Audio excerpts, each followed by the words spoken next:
Hi everyone, welcome back to my channel. Today's video is all about those TV shows that you can't help but binge and then desperately seek out replacements for once you finish them. But instead of TV show recommendations, I wanted to provide you with some book recommendations. So based on a TV show that I myself have found bingeable, these are all TV shows that I've enjoyed, I want to give you a book which I feel is similar, that captures a similar atmosphere, that creates a similar feeling in the reader to the watcher, and that you might like if you like the TV show. And I think a lot of us, myself included, have been binging a lot of television over the past few months. I recently shared some ratings and reviews of all of the TV shows I have watched from season 1 right up until the end during this period in time, which was quite a few, and that was kind of the inspiration behind this video.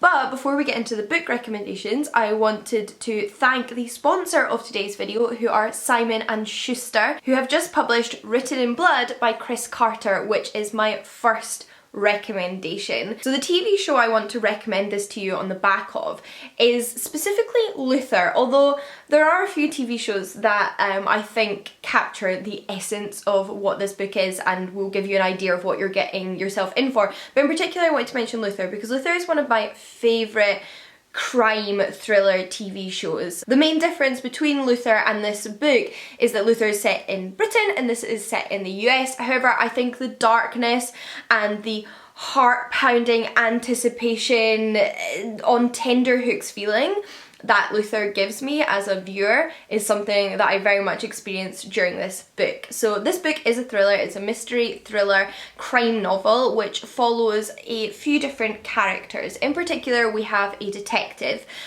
Hunter, who ends up with this strange diary on his desk, this diary that seems to recount more than 16 serial murders by the same person, including photos and blood samples and details of the different ways in which these people were murdered. Now, the reason that this book has turned up anonymously on his desk is because of our other character, Angela, a pickpocket in LA, who whilst in a bar one evening sees a man being rude to an older man and decides to punish him by stealing his bag, which he's left unattended. Now she takes his bag home expecting there to potentially be laptop, some money, something she can profit off, but instead she finds this journal detailing all of these crimes, and for reasons personal to herself she feels she can't let this go unseen and decides to find a way to hand it in to the police anonymously. And we then follow that journey, including little snippets from the serial killer themselves as we sort of gradually learn more and more about them and what their motivations are and what their plans are, and it is dark. This book had both my heart pounding whilst I was reading it, as well as my stomach plummeting. Literally just the end of chapter 1 had my stomach plummet because I felt like, oh my gosh. I knew the premise, but the way it's delivered just made me feel so creeped out, but like in the way you want from a thriller book, like really on tenterhooks and desperate to read more so that I could find out what would happen next. And I haven't actually read a ton of crime novels involving serial killers. A lot of the thrillers I've read are more personal storylines than they are serial killer storylines. So this very much reminded me of a lot of television that I actually watch, like for example Luther, which is something I encounter more often in that format, but I actually find really compelling in books as I'm delving more into that genre. The sort of balance between a criminal investigation, a serial killer's inner workings, and them trying to figure out what is going on in his mind, as well as somebody who is potentially in danger from that killer. So if you're the kind of reader that loves gripping, thrilling crime mysteries that have you on the edge of your seat, that have your heart pounding, that have action plus mystery, then this is the perfect kind of book for you. And if it's something that you find yourself, like me, watching a lot on television but not picking up in literary format, I think this is an excellent like bridge for that genre to introduce it to you into the literary world as well. So I was really pleased when Simon & Schuster sent me a copy of this book, and when they offered to sponsor this video it felt like the perfect opportunity, and once I'd read it, it just all like fell into place. I also wanted to briefly mention this edition, which is the Waterstones exclusive edition, because look at the detail. I have never seen a sprayed edge done in this way, but it's meant to look like blood spatter, obviously playing off the title of the book, written in blood. And we also have loads of sort of details inside the cover there with the end papers, and all in all I just think it's a really like captivating special edition. So if you are interested, do check out the edition that Waterstones have on offer. I'd also, for example, recommend it in particular to fans of Criminal Minds and The Fall. So the next TV to book recommendation that I want to give you is based on Firefly. So Firefly is a bit of a cult classic. It only ever had one season, after which it was cancelled, but over time it really built up a loyal audience who go back and rewatch the original season on a regular basis, including myself, and even managed to create enough demand for a follow-up film called Serenity.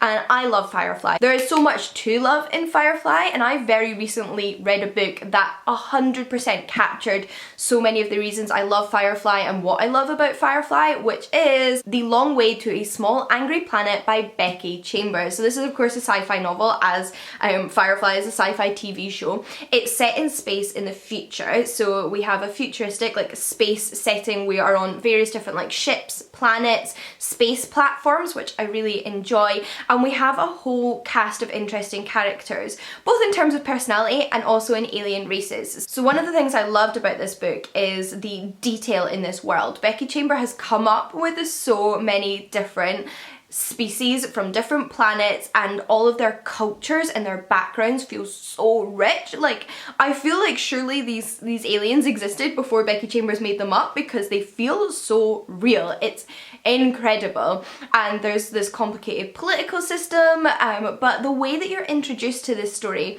is quite like soft. It's not necessarily this like action-packed plot arc where you go poo poo. It's instead a look at the journey of a crew on a drilling ship that drill interspace like portals basically. And on this crew we have a variety of different characters, a bit of a motley crew, shall we say, like in Firefly, with all of their strong personalities and various different cultures and backgrounds and life stories.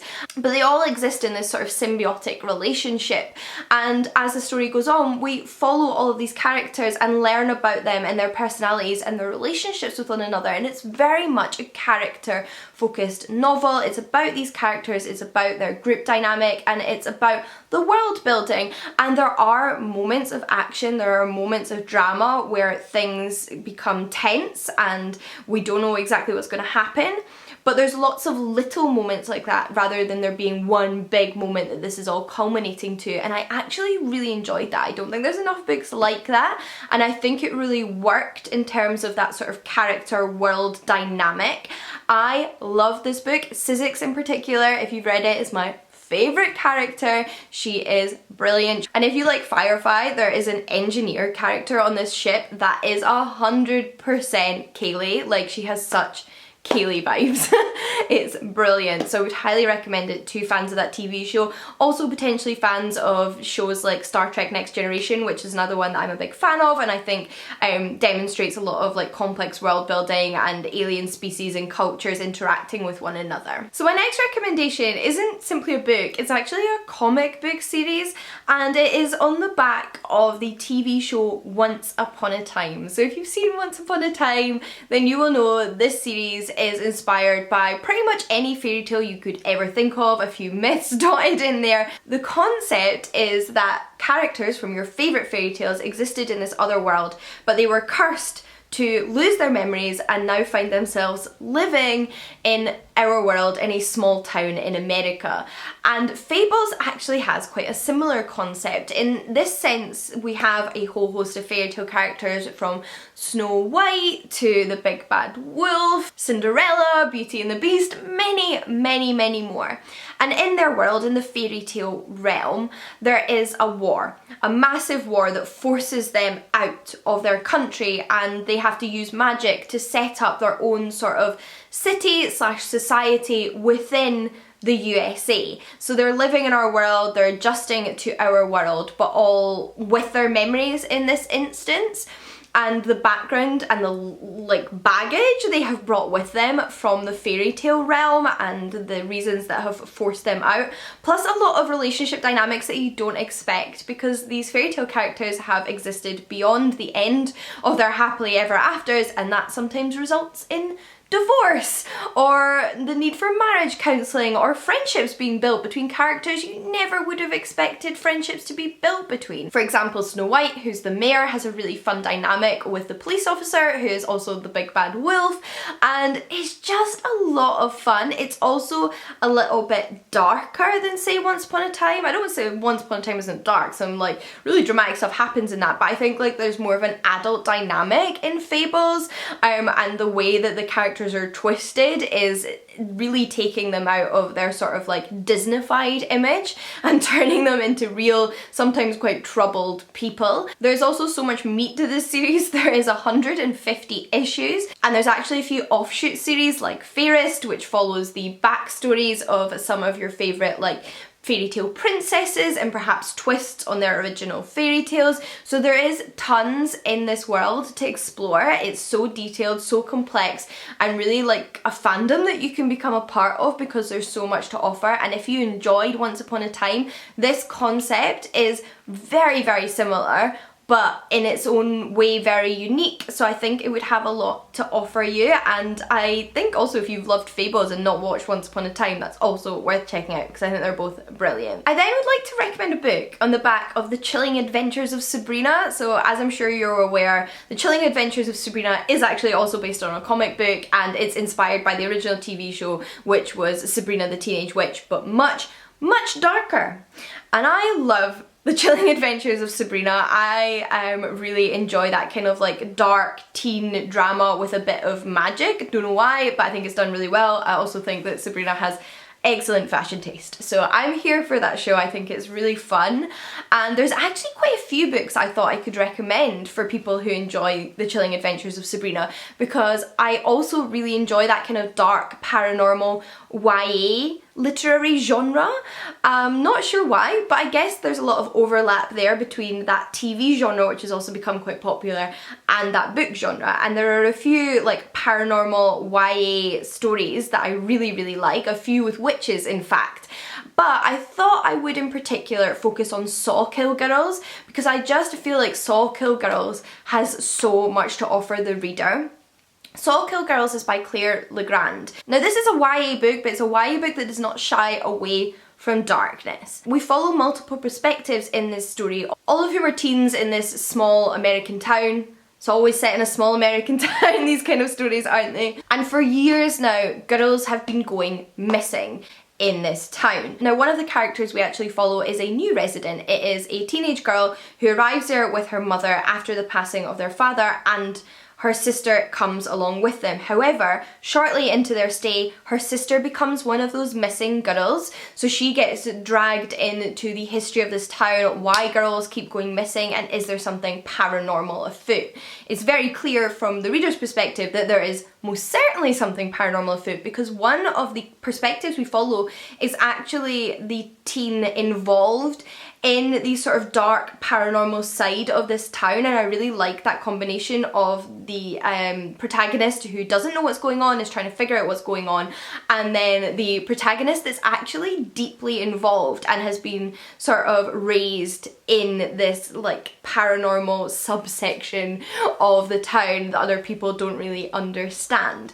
We also have another perspective who is a resident of this town that has lived there for a long time, same amount of time as our character who's involved in the paranormal side of things, but also had a friend go missing and wants to find her, and all three of their lives end up intersecting. There is also amazing representation for a whole host of different LGBTQ plus identities in this book. We have asexuality represented, we have bisexuality, female-female romances, and I thought it was brilliantly done. I think also through the medium of this kind of dark paranormal girls going missing storyline, we also are exploring a lot about misogyny and the expectations put on young women's shoulders through that, and I thought, like I said, brilliant. Also very dark, a bit like Chilling Adventures of Sabrina, which can get very dark.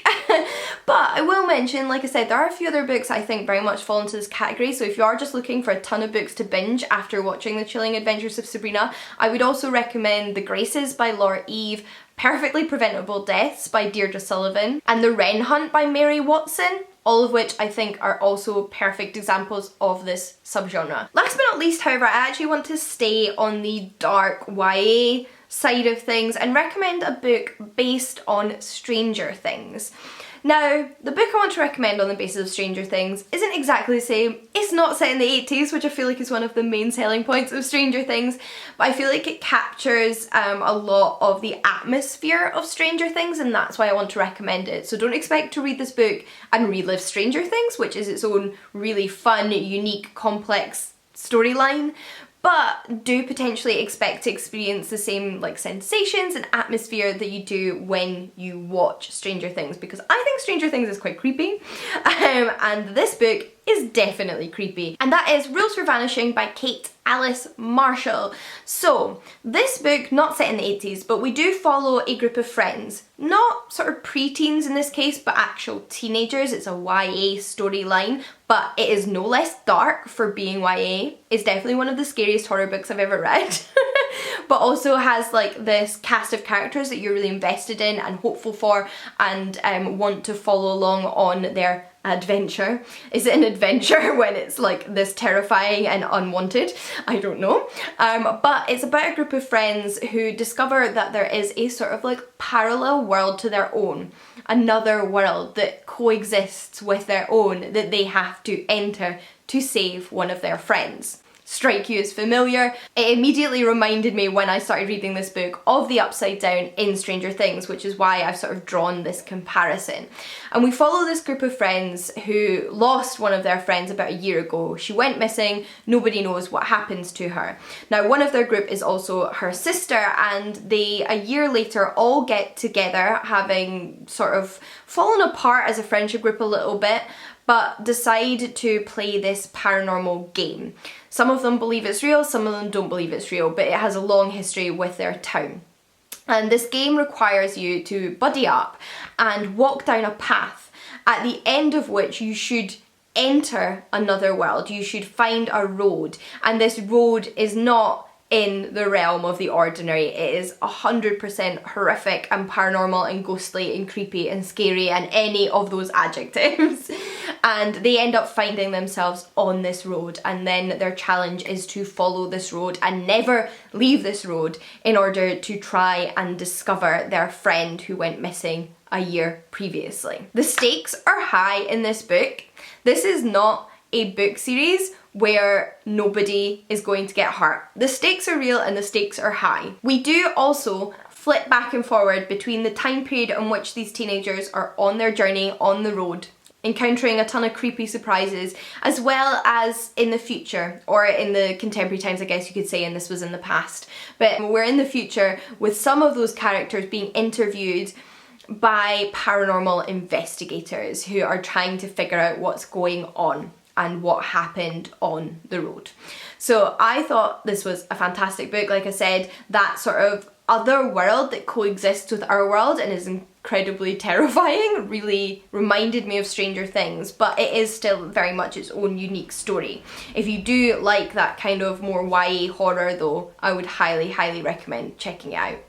Those are the books, however, that I wanted to recommend in this video. I could certainly do another one of these in the future if you'd like to hear more book recommendations based on TV shows, or even, I guess, book recommendations based on films, although I, for some reason, find it easier to compare TV shows and books. Don't know why that is. But thank you once again to Simon & Schuster for sponsoring this video. Do not forget to check out Written in Blood by Chris Carter. It will be linked in the description box down below, along with all the other books that I have mentioned. I would love to hear from you if you have any recommendations based on the TV shows that I mentioned, whether there's a book that you think is similar. And until next time, happy reading. I'll see you all again soon. Bye guys!